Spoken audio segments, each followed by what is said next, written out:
涡环是什么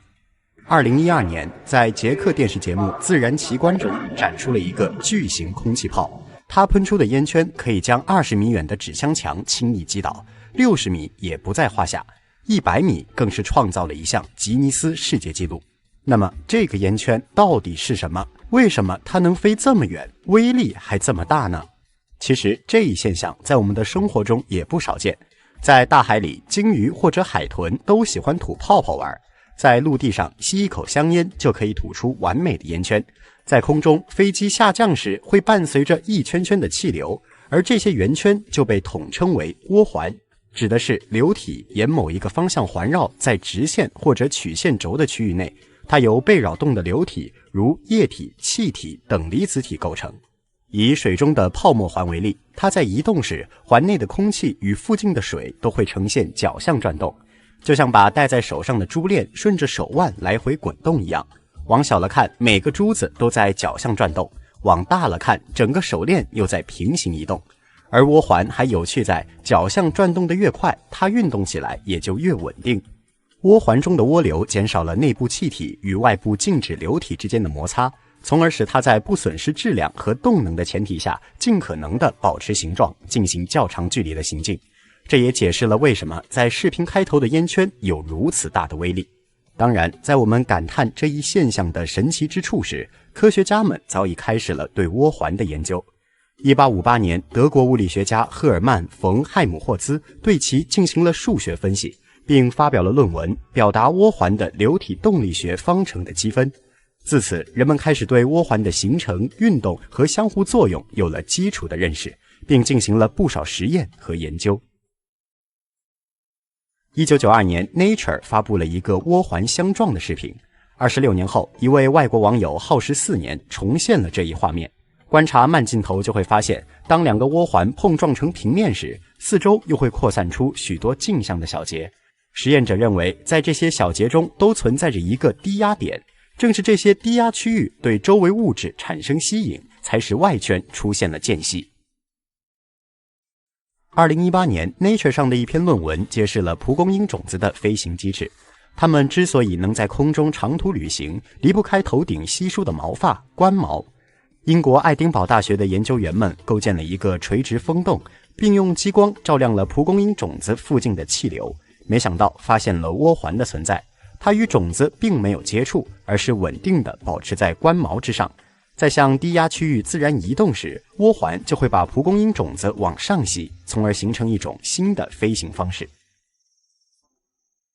2019年，一位外国网友在泳池旁做了一个实验，用盘子轻轻拨动水面。这时，池子的底部就出现了2个黑色的圆，它们会跟随涟漪一起向前移动。走近观察就会发现，这其实是水面上2个漩涡形成的投影。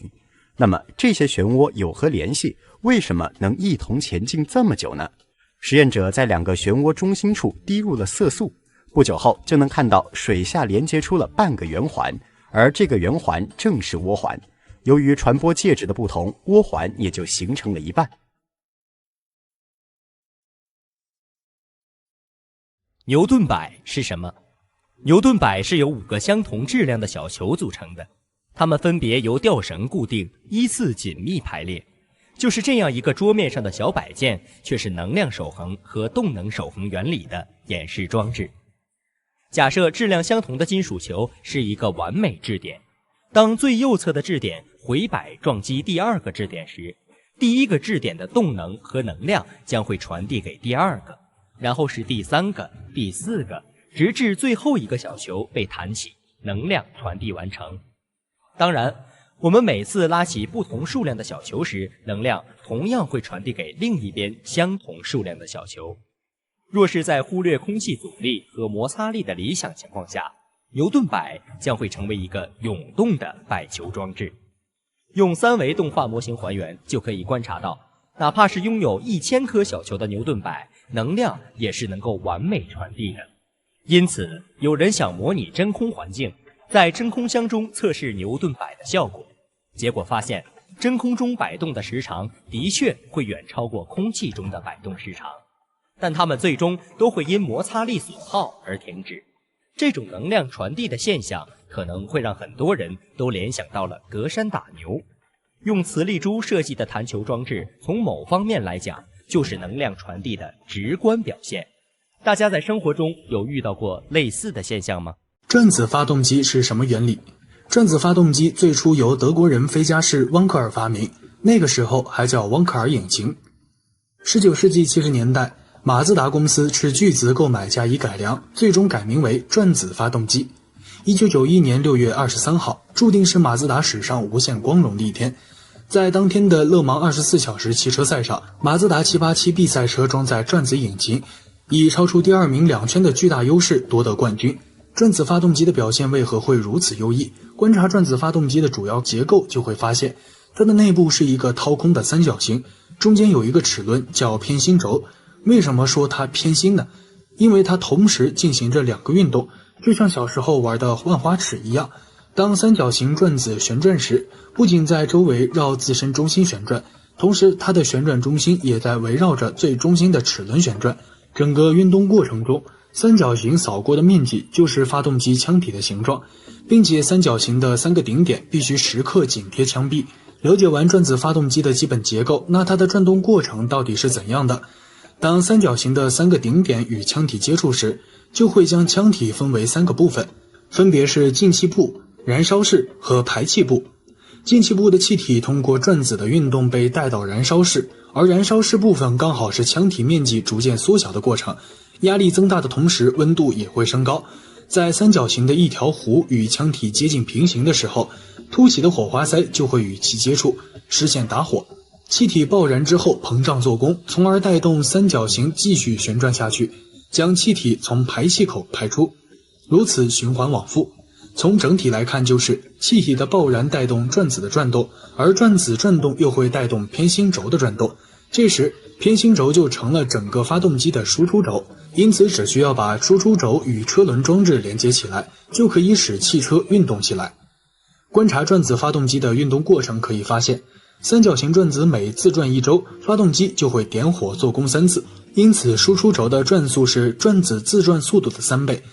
而常见的4冲程发动机活塞曲轴是1:1的运动关系，可见转子发动机具有很高的马力容积比。那么转子发动机为什么没有得到普及呢？甚至坊间传闻转子发动机太过于黑科技，导致1992年787B 赛车就被禁赛了。其实转子发动机本身也有很多缺陷，首先因为发动机的压缩比不够，使得气体燃烧不够充分，因此油耗比较高，对环境的污染也会加重。而且发动机零部件磨损严重，寿命短，维修起来也相当麻烦。又者随着科技的不断发展，其他汽车企业对4冲程发动机的研究逐渐成熟。至于竞赛，还要说到马自达 787B 所处的 C 组赛车，其规范最大的特征就是对总体燃料使用量的限制。1992年 C 组赛车倡导采用与 F1 相同的引擎，这才导致了另类发动机的 787B 失去了比赛的资格。最后还需说明的是，转子发动机中转子并不是勒洛三角形，而是经过勒洛三角形改良后的图形。科幻片《神秘博士》中有一个桥段，讲述的是2维物种入侵3维世界。当3维世界的物体在遭受到2维物种的侵害时，原本立体的沙发瞬间变成了墙上的壁画。这种现象与我国科幻作家刘慈欣的经典作品《三体》有着异曲同工之妙。《三体》讲述了三体星人使用二向箔将太阳系由3维空间降为2维空间的一种攻击方式，也被称为降维打击。那到底什么是降维打击呢？从字面意义上来看，首先是要降维，就是通过下降一个维度的方式来进行打击。比如3维空间的物体在2维空间中，物体自身的微观粒子会发生变化，也就是说极有可能会发生分解，甚至被毁灭。因为2维空间是看不到3维空间的物体的，同时3维空间的物体也无法在2维空间中存活。那如果遇到降维打击会发生什么呢？在宇宙中遭遇降维打击可以说是灭顶之灾，因为2维空间是一个平面空间，当3维空间的人类进入到一个平面中，随之而来的就是生命的消失。降维打击就是利用了最残酷的方式，展现了不同文明之间的巨大差异。处于高维度的文明对抗低维度的文明，就像是不小心踩死一只蚂蚁一样简单。但是相较于科幻小说中的高维度，对低维度文明彻底消灭的描述实际上是存在一定局限性的。举个简单的例子，比如在商业上，让快餐店销量下降的并不是另一家快餐店，而是外卖。虽然会有差距，但是依旧可以保持共存关系。除此之外，降维打击还应用在了生活中的方方面面，其目的就是为了刺激创新。比如商业市场上的降维打击，不过是商业模式的创新。任何一个旧思想的消除，都以找到新思路来取而代之。由此可见，所谓的降维打击，不过是通过消除要件来打破竞争对手的惯性生存条件。另外，在军事领域中也能发现降维打击现象，比如在冷兵器时代，只能依靠单一的刀棍棒，而到了热兵器时代，枪械的出现代表着维度的升高，接着是坦克和飞机的出现，代表着两种新维度的提升，一直到如今各种精致制导武器走上战争舞台。这些事实说明，未来未必会有新一轮降维打击的出现，甚至在人生的成长中也是一样的。当你的思维和经验眼界都足够开阔时，面对同样的事物所做出的处理结果也会不一样。其实这就是所谓的格局。格局大的人对于格局小的人来说，实际上就是一种降维打击。归根结底，顺应趋势才能基业长青。要知道，这个世界上唯一不变的就是变化本身。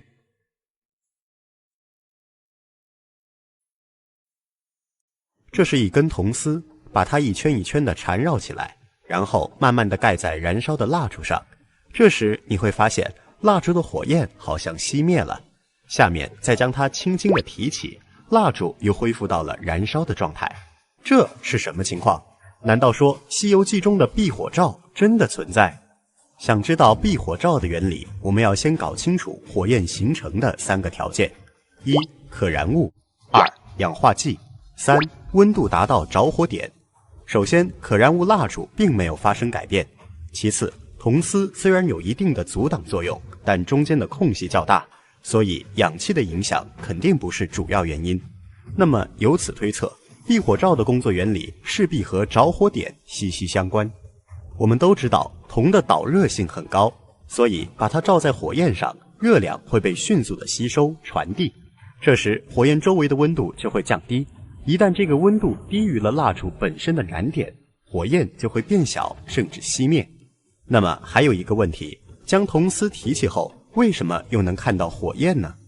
其实蜡烛在燃烧时利用的并不是石蜡固体本身，而是融化又气化后的石蜡蒸汽。所以在蜡烛刚刚熄灭后，蒸汽还没有完全消失。如果在这个时候你把点燃的火柴轻轻靠近，就能看到神奇的复燃现象了。话说回来，可不要小看这样一个简单的避火罩，在那个大力发展煤炭工业的年代，它可是派上了大用场。当煤矿工人们在黑漆漆的矿井里工作时，不得不采用蜡烛等光源照明。可是在管道中还弥漫着一种危险的气体瓦斯，当它达到一定的浓度，再遇上足够的氧气和高温火源，瞬间就会发生爆炸。1812年秋天，位于英国盖茨黑德郡的费岭煤矿就发生了煤炸事故，致使92名矿工死亡。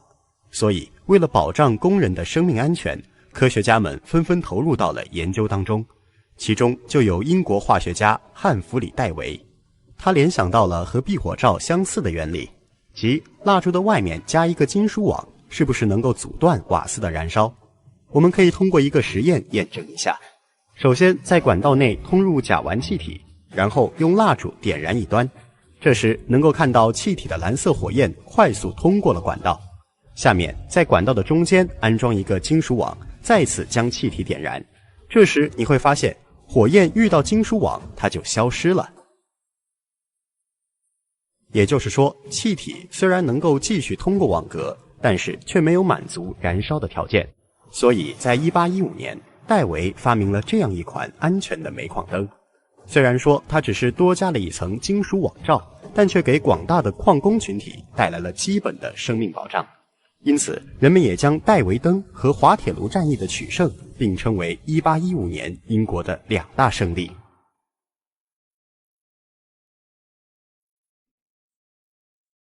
在我们的印象中，把圆球放在斜坡上，它肯定会毫不犹豫地滚下去。但是今天跟大家分享的小球有点不同，庞者用2秒钟就能完成的事儿，这颗球足足用了13秒，都够人家跑好几个来回了。这是怎么回事呢？原来它的名字叫蜗牛球，虽然外表看着跟普通小球没两样，但内部结构还是有所不同的。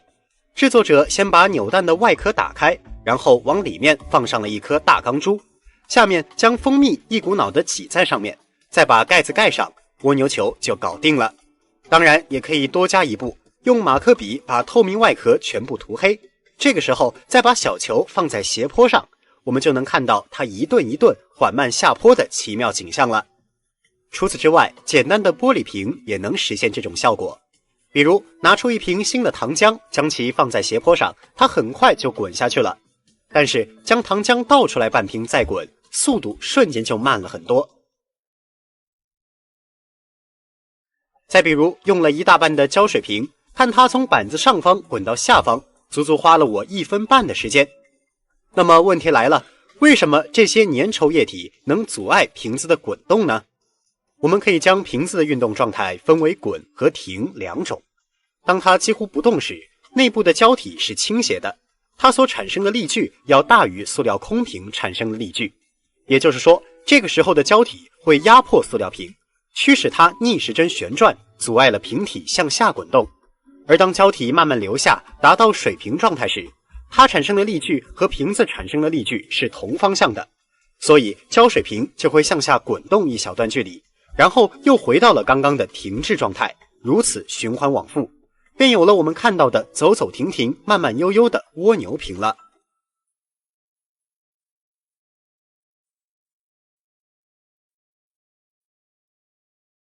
每次看到撒网的视频，我都忍不住感叹，师傅的技巧太牛了，怎么能把这么大的网撒得那么远呢？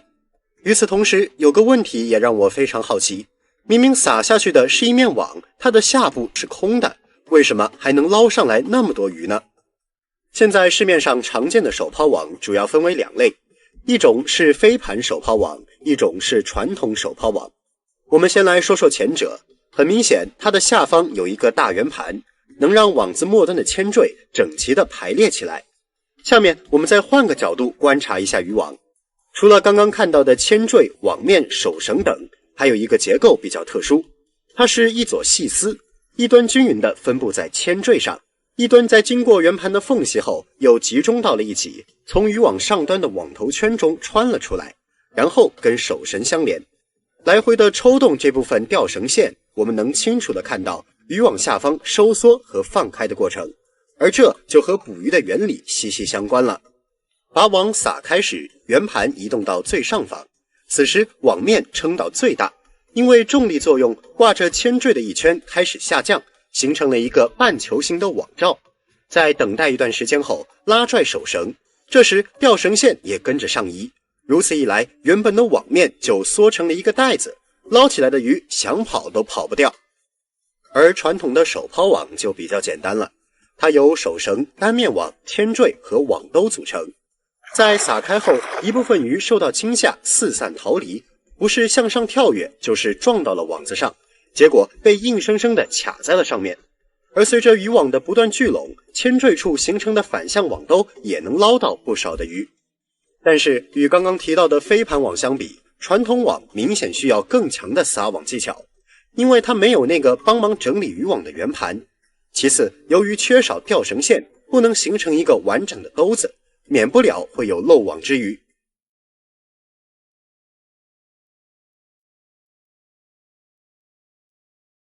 天空真的会下雨雨吗？它们到底从何而来？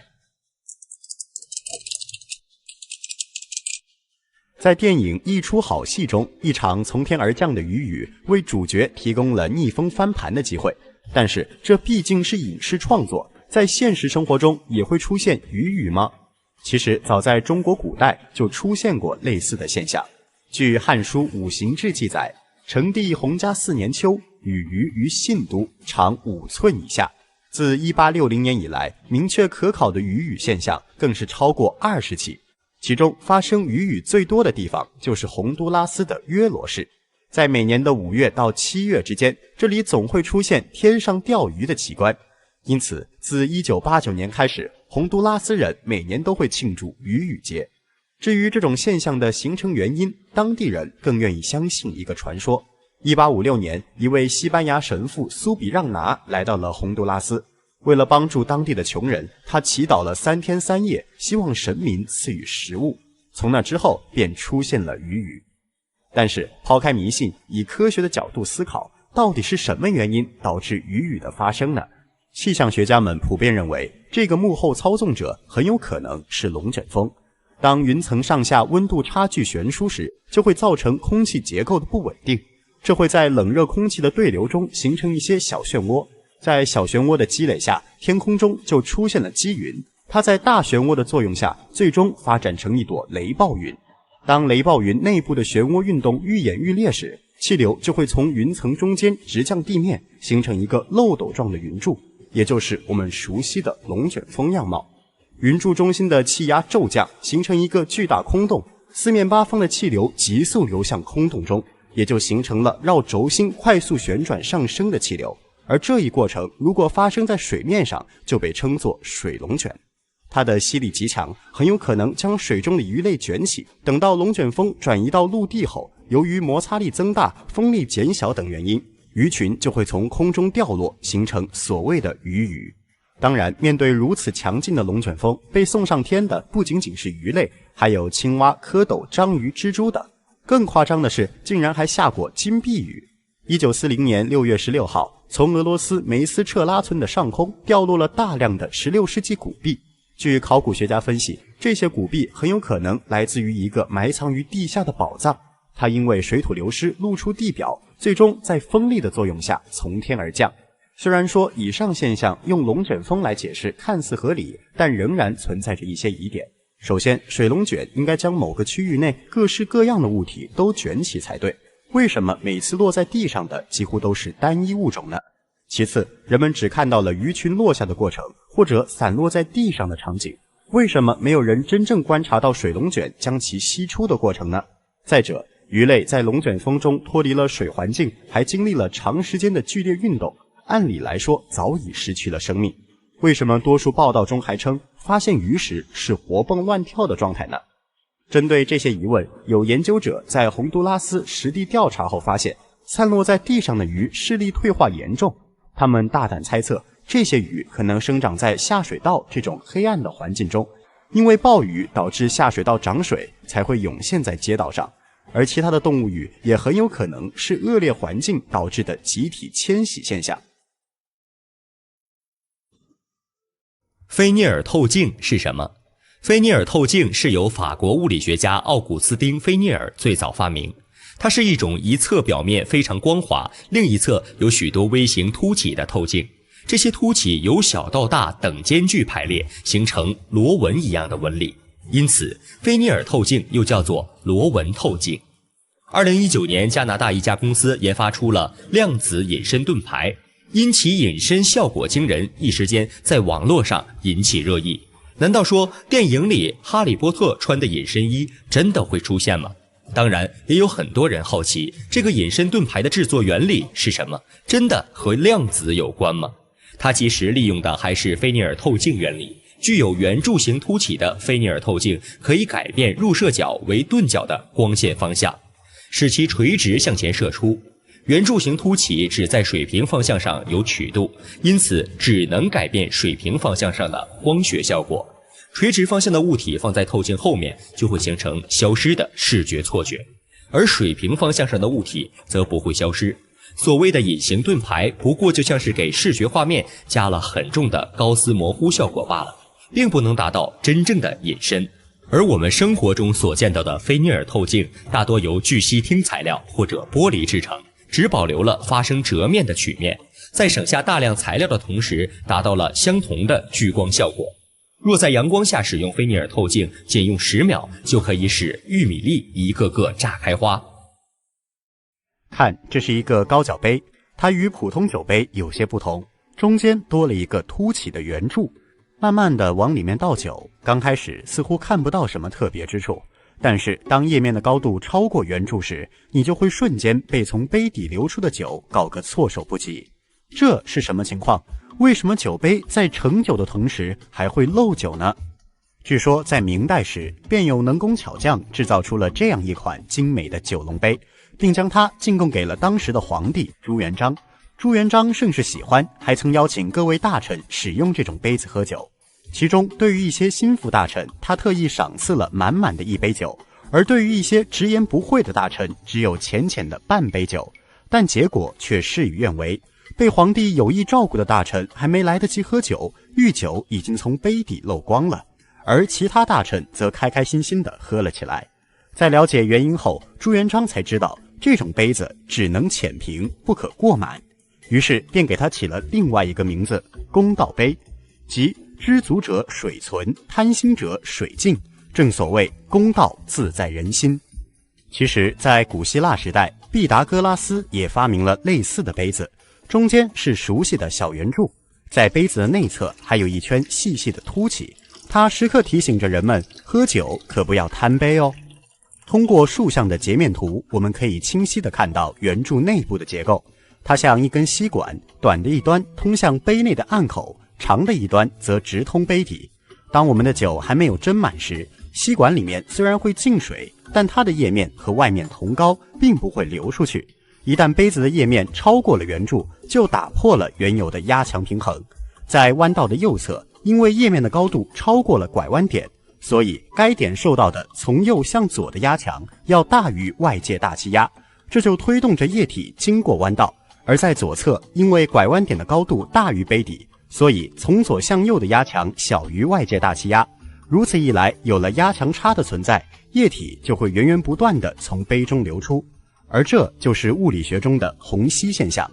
它在我们的日常生活中应用颇多，比如给鱼缸换水、给马桶冲水、给洗衣机添加洗衣液等等。那么话说回来，能不能想到一种方法，让公道杯即使装满了酒也不会流出来呢？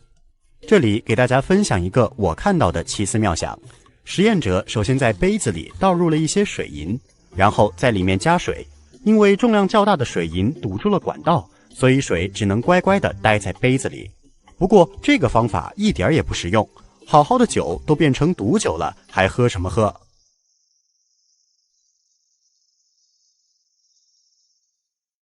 从袋子里拿出一根生的意大利面，然后用手揪住它的两端，慢慢的弯曲，在某一瞬间，面条会啪的一声断裂，这没啥好稀奇的。但是在尝试第二次、第三次、第四次，很快你就会发现一个神奇的规律：掰断了这么多根意面，却从来没有出现过断成两截的情况，这是怎么回事呢？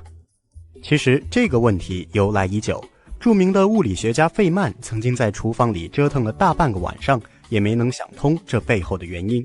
直到2005年，来自法国的两位科学家巴西勒·奥多利和塞巴斯蒂安·诺伊基西，才在《物理评论快报》上的2篇论文中解释了这个现象背后的原理。在一根意大利面的两端均匀的施加力，它会弯曲到某个临界点，断裂的瞬间，两节面条会从弯曲的状态快速反弹伸直，而因为惯性，它们又会进行反方向的弯曲，形成一种波浪式的震动。于是乎，这两端意大利面就会再次发生断裂。也就是说，最初的断裂触发了回弹效应和弯曲波，使得更多的断裂出现，就好像雪崩一样。现在了解了意大利面不会断成两截的原因，我还是有些好奇，能不能想办法让它必须断成两截呢？答案是当然可以。我看到有网友说，从中间两个手紧挨着折不就行了吗？此话虽然没错，但是实验的前提一直都是要从两端掰弯，所以这还有待于科学家们的悉心研究。2018年，麻省理工学院的数学家们在美国国家科学院院刊上提出了解决问题的方法——扭曲。他们设计了一个机械装置，一端可以旋转意大利面，一端可以来回滑动，从而控制面条的弯曲程度。在经历了数百次的测试后，研究人员发现，如果先将意大利面扭曲近360度，然后再慢慢的弯折，面条就可以折成两段。原来在扭转意面后，面条会希望先返回到平展的状态，即产生了一种扭转波，它的传播速度要比回弹波的速度更快，这释放了一部分的能量，所以也就阻止了后续断裂的发生。除此之外，意面被掰弯的速度也影响着它的断裂次数。看着满桌散落的意大利面，相信有的小伙伴已经在暗暗吐槽，为什么要做这样无聊又浪费粮食的实验呢？好奇心当然是一个很重要的原因，不过意大利面在古代，工匠们想要拼接金属，通常会采用锻焊的方式。它和我们在影视剧中看到的打铁相似，会先将金属加热，然后通过铁锤的不断敲打，使金属紧密地连接在一起。后来到了19世纪末，人们发现利用电弧产生的高温也可以将金属拼接起来，而直到现在，电焊依旧是焊接界的主流。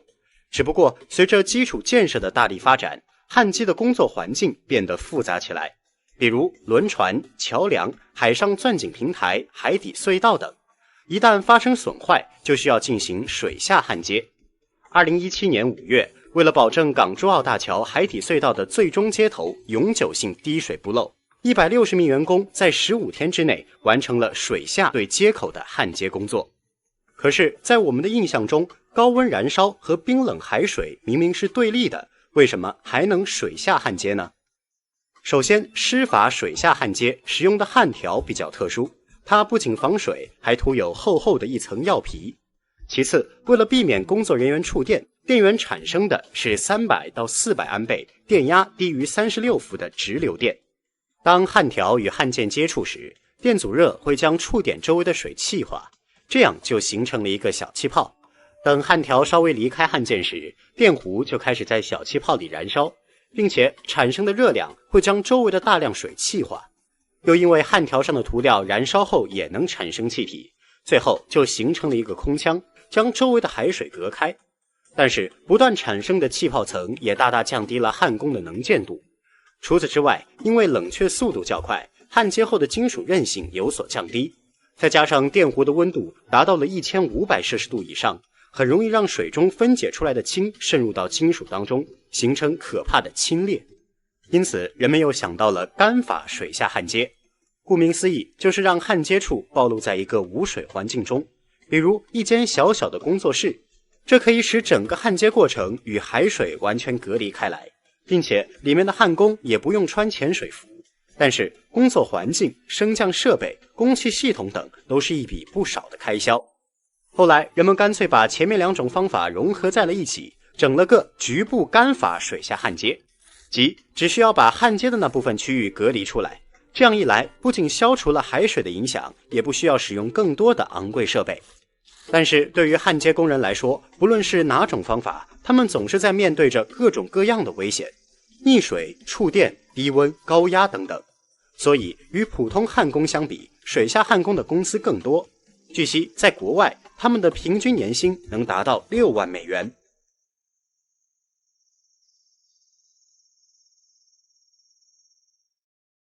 前几天刚刚 get 到一个冷知识，美国人竟然不用热水壶。他们很少喝热水，我可以理解，但是想吃个泡面、泡杯热茶该怎么办呢？方法相当的简单粗暴，直接把水放进微波炉里加热就好了。这波操作不仅让爱喝热水的我们倍感震惊，澳大利亚、英国等使用热水壶的国家也纷纷表示不能理解。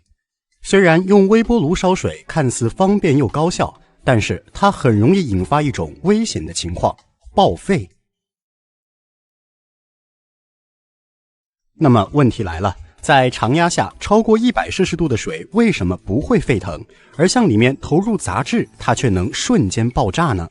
在烧水时，随着液体温度的不断升高，饱和蒸汽压会不断的增大。一旦液体的饱和蒸汽压等于外界大气压，水就会沸腾。这时溶解在水里的小气泡便起到了气化合的作用。反之，如果被加热的液体中缺少气泡，在加热的过程中又没有气泡进入，那么即使水的温度达到了沸点，也不会沸腾。这时的液体就被称为过热水。除此之外，气泡内部的饱和蒸汽压还需要抵抗外界大气压、水压以及表面张力附加压的作用。从表面张力附加压的计算公式可以看到，气泡的半径越小，这个附加压就越大。假设气泡的半径为1微米，计算可得，它最终受到的外压总和接近 2.4 乘以10的5次方帕，这明显大于标准大气压。因此，我们可以将这些小气泡想象成一个个迷你的高压锅，而想要让水沸腾，温度自然要超过100摄氏度。如果我们使用微波炉烧水，由于水很纯净，杯子壁又比水壶壁光滑，气泡很难产生。再加上水一直保持静态，不会发生对流，空气又无法进入，就很容易出现过热水的情况。这时一旦你晃动一下杯子，或者往里面加入咖啡粉、茶叶等杂质，液体就会出现比沸腾还要剧烈的爆沸现象。所以并不建议大家使用微波炉烧水。那么有没有什么方法可以预防报废呢？在化学实验中，我们会往试管里放一些废石，这种多孔结构可以藏匿空气，为液体的沸腾提供气化合。其实与过热水相似的现象还有许多，你还知道哪些因为缺少核而一直处于亚稳定状态的过饱和溶液呢？冈布瓷是什么？无论是小时候玩的玩具不倒翁，还是在大唐不夜城表演的真人不倒翁，它们的外形都有一个共同特点，那就是上半部分质量较轻，下半部分质量较重，重心位置被大大降低，因此无论怎样摇晃总能保持平衡。也就是说，不倒翁稳定的秘诀在于质量分布不均。那么能不能找到一个既可以保持平衡，质量又分布均匀的物体呢？1995年，俄罗斯数学家弗拉基米尔·阿诺尔德大胆猜想，可能存在着这样一种三维凸物体，因为只有一个稳定平衡点和一个不稳定平衡点，所以能像不倒翁一样推倒之后还能恢复平衡。但是当时的数学家们根本找不到两种平衡点相加小于4的物体。然而就在这一猜想逐渐被人们遗忘时，2006年它竟然得到了证实。匈牙利布达佩斯科技经济大学的老师加博尔多莫科什和他的学生彼得瓦尔科尼耗费10年时间证明了这种物体的存在，并将它实实在在地制作了出来，取名冈布瓷。它的表面是复杂的修圆形状，不论你以什么角度将其放置在桌面上，最终都能恢复到平衡状态。2010年上海世博会，匈牙利展馆更是将冈布瓷作为镇馆之宝进行展示。他们认为这不仅象征着平衡与和谐，也代表着总是能从挫折中重新站起来的匈牙利民族精神。但是作为一种新的物理形态，冈布瓷到底有什么用途呢？耗费了大量的时间、人力和物力，难道说只能制作成精美的摆件或者玩具吗？目前一些生物学家发现，冈布瓷的形状和乌龟壳十分相似，这或许能解释为什么乌龟即使翻倒后也能凭借自身力量重新恢复到平衡位置。而至于冈布瓷的更多应用，还有待科学家们继续发掘。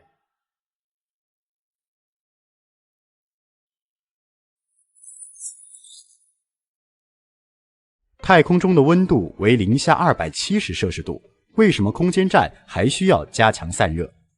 首先要明确温度的概念。从宏观角度看，温度就是能够直接感受到的物体的冷热程度，而从微观视角观察便会发现，分子的热运动越激烈，物体的温度也就越高。也就是说，温度是物体分子间平均动能的表现。那么遥远的太空是否有温度呢？在完全真空的状态下，没有分子的存在，温度的概念也就失去了意义。然而太空并非人们默认的真空环境，宇宙的平均密度约为1×10的28次方千克每立方米，换算可得1立方米的空间内只有1个原子。这些原子虽然也会受到恒星辐射进行热运动，但是因为数量之少，宇宙范围之广，即使再多的恒星辐射热量也无法加热整个宇宙，所以太空温度只有零下270.4度，比绝对零度相差不到3摄氏度。然而在如此低温的太空环境中，国际空间站还要装备2组3联装、4组单装的巨型散热片进行散热，这又是为什么呢？生活中常用的散热方式有风冷和液冷等。电脑主机通过小风扇和散热片带走 CPU 产生的热量，汽车一般采用水冷系统进行散热。而在太空中，失去了空气分子和水分子的帮助，就只能通过热辐射的方式传递热量了。地球正是因为接收了来自太阳辐射的能量，才得以生生不息。同样，国际空间站也只能通过热辐射的方式来散发热量。然而热辐射的过程非常的缓慢，根本比不上空间站内部工作设备产生热量的速度。如此一来，热量便会不断的聚集，达到人类无法承受的程度，所以国际空间站必须要加强散热。站内部安装着冷却液流动管道，冷却液经过发热位置时可以吸收热量，再将这些能量传送到空间站外部的散热片里，最终通过热辐射的方式驱逐到太空里。同时，冷却液也会再次冷却，如此的循环往复，实现了空间站内多余热量的散发。当然，除了散热，国际空间站也需要隔热。为了确保空间站内部的温度不会随着外界热辐射的增加或减少发生大幅度的改变，科研人员使用了一种名叫多层隔热层的高反射层，覆盖了整个空间站，使得太阳辐射难以进入到空间站的内部。综上所述，当国际空间站在太空绕地球运行时，无论是地球的黑暗一面，经历接近绝对零度的寒冷时刻，还是面朝太阳时感受阳光充沛的高温时刻，都可以利用良好的隔热散热装置进行温度调节。而想要走出空间站，在宇宙中自由活动，目前还离不开宇航服的保护。至于未来会不会像科幻电影中那样机械化装备傍身，在宇宙中自由翱翔，就依赖于人类的聪明才智了。